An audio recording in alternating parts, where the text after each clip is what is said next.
Здравствуйте, это рубрика «Мобильные новости» и я, Анастасия Данилова. В эфире наш обзор на фото и видео, набравшие большую популярность за последнюю неделю в социальных сетях. Итак, начнем. Сегодня в программе в столице 3 марта прошел первый республиканский фестиваль близнецов. Министр образования и науки Якутии сдал ЕГЭ по математике. В Костроме кошку взяли в заложники. Прическу Сансы Старк из тизера «Игры престолов» изобразили при помощи обычных сосисок. Пес из США увлекся фитнесом и освоил беговую дорожку. Cheese Challenge. Эти и другие новости сегодня в эфире. Начнем мы по традиции со сводки якутских мобильных новостей. Жительнице Якутска 3 марта исполнилось 100 лет. Акулина Григорьевна Савинова родом из Нюрбинского района. У нее 5 детей, внуки и правнуки. Долгожительница до 95 лет сочиняла стихи и песни, читала газеты на 2 языках и любила смотреть бокс. Вместе с родными с вековым юбилеем именинницу поздравил исполняющий обязанности главы Якутска Владимир Федоров. Столетней жительнице столицы Акулине Савиной власти республики вручили почетный знак ЮЕСАС. Готовим по-тарбаховски. В Татинском улусе состязались юные кулинары. Участникам предстояло приготовить блюда, а также самим их презентовать. Гран-при второй год подряд достается Станиславу Варламову из села Хара-Алдан. Станислав приготовил салат из филе окуня с рисом, стейк из жеребятины поджарки медиум с брусничным соусом и гарниром из отварной брюссельской капусты. Когда я вижу такие работы, появляется уверенность, что будущее у якутской кухни есть, и оно за этими ребятами, отметил Тарбахов. Во дворах Якутска был найден лучший сосед, чье великодушное дело было заснято на видео. Оно быстро распространилось в интернетах и продолжает получать много лайков и положительных комментариев со стороны пользователей. Желаю всем такого соседа. Каждое утро уходит, не каждое утро как снег падает. Сразу уходит и все, вот весь двор убирает полностью. Сам. Желаю всем такого соседа. В Якутске прошел модный показ от Марфы Федоровой. Без заигрывания с дизайном модельер выпустила лаконичную и по цвету, и по фасонам коллекцию. Самым необычным в показе была летняя зелень на лицах моделей и выбранная локация – ботанический сад СВФУ. Эту коллекцию она планирует представить на неделе моды Mercedes-Benz Fashion Week в Москве.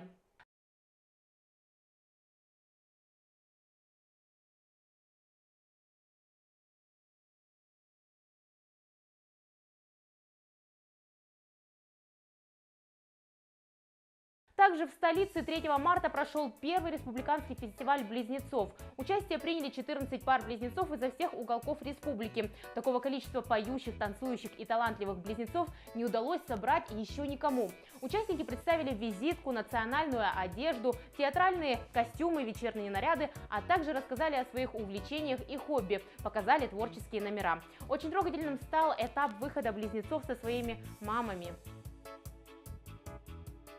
Министр образования и науки Якутии сдал ЕГЭ по математике. 4 марта министр образования и науки Владимир Егоров присоединился к всероссийской акции «Единый день сдачи ЕГЭ с родителями» и сдал единый госэкзамен по математике. Владимир получил 20 баллов из 20 возможных. Также свои знания проверили заместители министра Ирина Любимова и Василий Мигалкин, телеведущий Иван Луцкан, артист Евгений Пивоваров и учитель китайского языка Марк Бабатунде. Акция призвана помочь выпускникам и их родителям снять лишнее напряжение, связанное с подготовкой к ЕГЭ. Свыше 400 человек вышли на шествие в национальных костюмах. 5 марта в Якутске на проспекте Ленина прошло шествие в национальных костюмах якутских и коренных малочисленных народов Севера. Мероприятие было организовано в рамках Дня народного мастера. Шествие завершилось осохаем на площади Ленина. Подробнее в сюжете моей коллеги Ульяны Шагиной. Ножи, кухонная утварь, музыкальные инструменты, детские игрушки, украшения, национальная одежда. Все уникальные творения якутских умельцев и не перечислишь. Более 500 мастеров народного творчества со всех уголков Якутии выставили на суд зрителей все свои самые лучшие творения. Ну, это колесо от карниза, так, палочка от мороженого и зуботиски. Все двигается. Долго делается, да? Ну, где-то месяц. Народный мастер республики Василий Спиридонов участвует в выставке не в первый раз. Каждая его работа из дерева имеет свой уникальный неповторимый стиль. В каждом из них персонажи эпоса Ланхо, символы и обряды якутского народа. К примеру, это работа народного мастера Якутии Василия Спиридонова. Она называется «Рождение новой жизни». По поверью, если женщина притронется к этому оберегу, то в скором времени в семье появится маленький ребенок. Каждая работа мастера изготавливается как минимум полгода. К примеру, эта работа, она вырезана из березы и изготавливалась также полгода. Многих работ я оставил, потому что слишком тяжело их таскать. Поэтому вот такие мелочные работы, но такие весомые работы я принес. Выставка расположилась на 2 этажах. Все представленные здесь художественные промыслы являются эксклюзивными. Именно поэтому выставка-ярмарка вызывает у посетителей неподдельный интерес. Желающих полюбоваться на творения якутских мастеров пришло большое количество народу. Очень нужны такие выставки, потому что мастера хотят реализовать свой товар. Очень интересно. Вообще шитье всякие, ой, вообще не знаем, даже слов нет. Выставка-ярмарка приобрела такой размах, что сегодня не хватает мест для всех мастеров. Но все же для умельцев берестяных дел выделили отдельную комнату. Здесь представлена целая экспозиция внутреннего убранства якутской урасы. Свои работы выставили около 20 мастеров. Из бересты здесь не только посуда, но и женские аксессуары, обереги, панно и многое другое. В селе Бярия, откуда родом Варвара Тихоновна, этим видом искусства занимается 13 человек. Сегодня у них большие планы по восстановлению якутской урасы, которая была построена еще 200 лет тому назад. Представьте, какая это трудная работа. Вот каждый след иголки мы протыкаем шилом и после этого шьем. И каждую нитку сучиваем из конского волоса на своих ногах. Также более 1000 мастеров народного творчества приняли участие в праздничном шествии, которое прошло в столице по проспекту Ленина. Участники представили зимнюю одежду в национальном стиле не только народов Саха, но и коренных малочисленных народов Севера. Завершился праздничный день торжественным открытием выставки-ярмарки с праздничным концертом. Ульяна Шагина, Павел Пахомов, Якутск. Перейдем к российским мобильным новостям. Все мы немного одинокий банан. В соцсетях разразился флешмоб в поддержку одиноких бананов, которые по неизвестной причине остаются невостребованными у покупателей магазинов. Флешмоб «Спаси банан» стартовал с подачи одной из российских торговых сетей. Россияне бюджетно переснимают известные фильмы и сериалы от «Мстителей» до «Сейлор Мун». Создатели российского YouTube-канала «Студию 188» используют очень необычные декорации. Они используют пельмени, носки, целлофановые пакеты и другие подручные средства, которые служат одновременно и деталями костюмов. Например, прическу Сансы Старк из тизера «Игры престолов» изобразили при помощи обычных сосисок. Постигшая мою семью.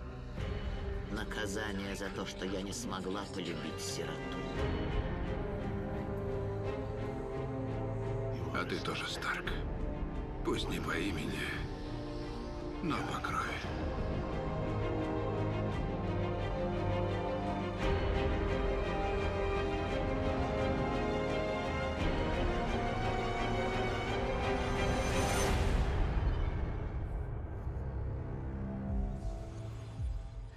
В России нашли самого сексуального учителя. Пользователь с никнеймом Котлова подшутила, что хочет обратно вернуться в школу.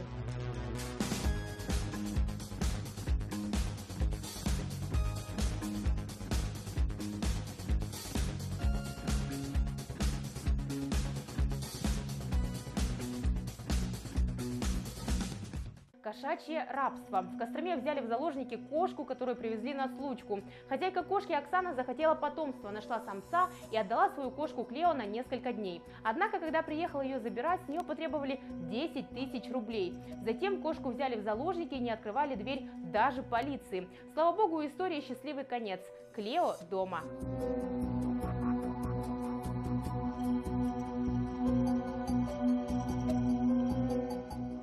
Сотрудник скорой спас дедушку из-под льда в Москве-реке. В свой выходной врач поехал рыбачить. Он увидел, как пожилой мужчина идет по льду. Через минуту 87-летний дедушка провалился под лед. Врач скорой помощи Михаил, не думая, бросился в ледяную воду к нему на помощь. Пользователи сети Instagram выразили глубокое уважение смелости и храбрости Михаила. Перейдем к мировым мобильным новостям. На Парижской неделе моды показали женскую сумку, которая помещается на ладони. В соцсетях миниатюрный аксессуар уже прозвали чехлом для USB-флешек. Цену сумки пока не раскрывают. Как это выглядит, вы можете посмотреть на всплывающих картинках. На одной из них надпись «Уровень моих запросов и мой бюджет». Родители по всему миру кидают сыр в своих детей и записывают их реакцию на видео. Новый флешмоб получил название Cheese Challenge. За пару дней он распространился в Твиттере, Фейсбуке, ТикТок и других соцсетях. Там же можно найти 1000 подобных роликов. Вот как на розыгрыш с сыром реагируют дети. Catch it.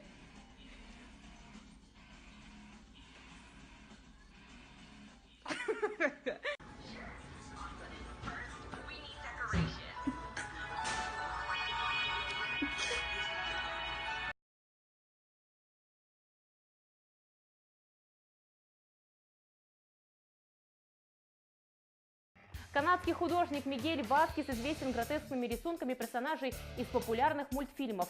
Вот какими у него получились Губка Боб и его друг Патрик. А это Финн из «Времени приключений». Гомер Симпсон, и это одна из самых популярных его работ. Так вот, в конце февраля Васкес показал свою версию героев мультсериала «Эй, Арнольд». Получилось, как всегда, жутковато. К слову, Васкес не первый, кто попытался нарисовать Арнольда в 3D. Вот версия австралийского художника Уилла Хьюза, нарисованная в 2017 году. Профессор, ставший на время нянькой для младенца, покорил всех своей добротой. Уэйн Хейтер, отец пятимесячной малышки по имени Асата, однажды не смог найти няню, и это при том, что мужчине очень не хотелось пропускать занятия по алгебре. Студенту пришлось отправиться на учебу с дочерью в переноске, и это, конечно, не укрылось от внимания преподавателя. В принципе, профессор был не против того, чтобы младенец присутствовал на занятиях, но очень пожалел Уэйна, которому из-за переноски было неудобно записывать лекцию. В итоге Натан забрал малышку у отца и повесил переноску с девочкой на себя.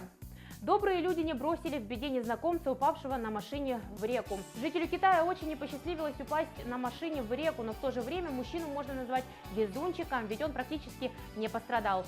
На подмогу несчастному не только прибыли полицейские и пожарные, но также сбежалось немало местных жителей. Так что очень скоро на берегу образовалась толпа примерно из 30 спасателей, приступивших к нелегкой работе.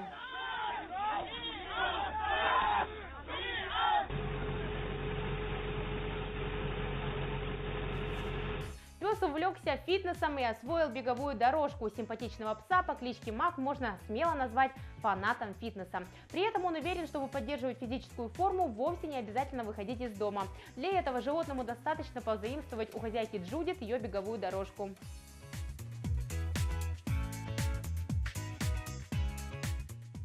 Пожарный из Китая в течение нескольких дней снимал интересный видеоролик, чтобы в необычном свете показать зрителям свою службу. Несмотря на то, что пожарные день за днем сталкиваются с опасными ситуациями, веселый незнакомец придал отснятым кадрам несколько шутливый характер. Впрочем, он уверен, что даже такая забавная трактовка отлично демонстрирует пожарную службу и является данью уважения к каждому борцу с огнем. А это были мобильные новости. Новости, которые вы делаете сами. Если вы стали очевидцем интересного события и являетесь автором популярного ролика, присылайте нам свои материалы на телефон горячей линии. Номер указан на экране. Либо на электронный адрес nvk-news@mail.ru. Ну а я прощаюсь с вами до следующей недели.